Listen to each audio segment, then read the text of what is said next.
We're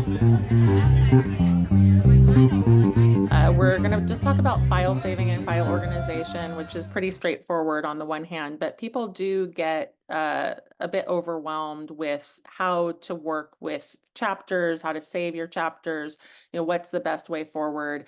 And one thing that I do discover over and over again, because I work with a lot of different kinds of writers, is that when the file starts to get big, and if you're doing a lot of importing and exporting, like for instance, you're writing in Google Docs and then you export into Word, for instance, it does a lot of wonky things, like it adds boxes, and it can also create scenarios where the Word document itself is overwhelmed, and you'll start to see that spiral of doom that nobody wants to see on any file ever, which is freezing your computer and or potentially causing you to lose your work.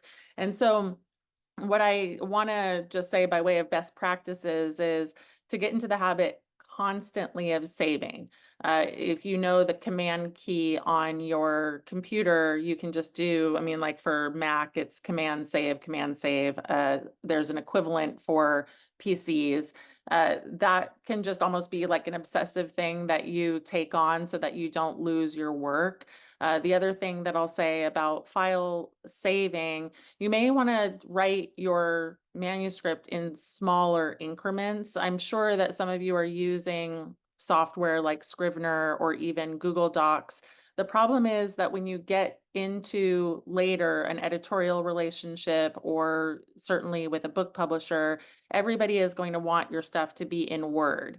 And so there's sort of a mindset about getting yourself used to Word and or having the technological savvy to export your files in a good way that allows them to be shared and edited.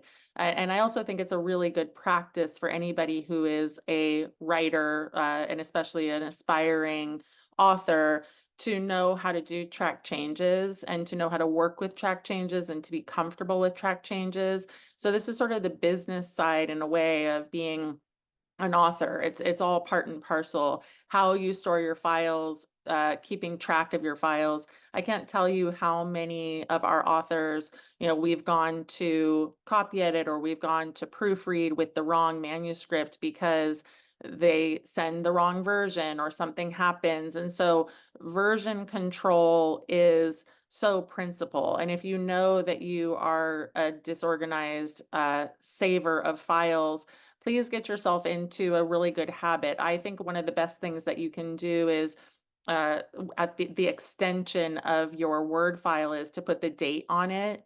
When you open a given file, you can look at it and see the date that the file has, but finding a convention that works for you is really important. And so to just add to the tail end of that file, what the date is a powerful tool for you and just something that will keep you knowing which was the last version of the manuscript that you had.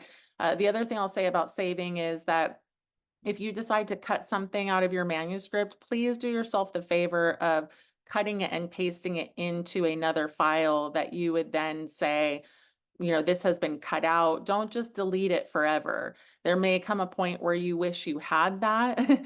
I just know a lot of people over the years who have been fairly aggressive with their cutting, and it comes from a place of not being totally ready with their story or just feeling self-critical, for instance. And so be mindful of your emotional deleting and just put that someplace so that if you need it later, you can always go and salvage it. With regard to saving, the other thing I'll say, a lot of people are working in one giant document, and that can and will serve you up to a certain point. But once you start to get into longer files and a lot of sharing back and forth, you may need to find a way to break your manuscript up into sections. And so if that becomes true, perhaps you can have either parts, like this is the first section, second section, third section. For a lot of authors, I recommend breaking up into chapters. And then it becomes hugely important that you organize your files using things like numbers, 1, 2, 3, 4, cascading numbers for the sake of tracking what you have and what's what. The other best practice I would say is to keep your entire manuscript in one single folder and to let that folder live somewhere very obvious, either on your desktop or somewhere in your computer that you can easily access it. And then I can't say enough about backing up. Whatever files you have, if you need to back up on a thumb drive, that is one way to do it. But another way would be to use some kind of software that backs up your computer automatically. I've had people over the years lose entire manuscripts or lose parts of manuscripts. It's devastating. For those of you who have had that happen to you before, maybe it's even just a chapter from doing a misfired save. So the conscientiousness with which you come to your writing and thinking about where is this file, what is it called, what is the date that it has, how am I numbering it, is just a very, very important practice for you. And the more writing you do, the more that will become true. And for those of you, because a lot of people are writing things in addition to their memoirs. So if you're working on experimental pieces, if you're working on something that perhaps is a story for a journal, give it its own folder. Name the thing accordingly. Put your names on your work. Still, we get homework assignments from students. I got a whole book proposal the other day from someone and her name wasn't on it. And it's not just about claiming the work, but it's about having your name attached to the work so that it's ownership, but it's also important for the sake of should that document be found anywhere by accident that you have claimed it and it's yours and the receiver knows that it's yours. I more than anything, this chat is hopefully about organization, but also about the importance of how you are, your naming conventions, whatever that works for, however that works for you, so that you can save yourself from pain later. If it hasn't happened to you, that's wonderful. But most people at some point in time lose something important, and then that's when they sort of housekeep. And so it's just a plea to housekeep in advance rather than after the fact.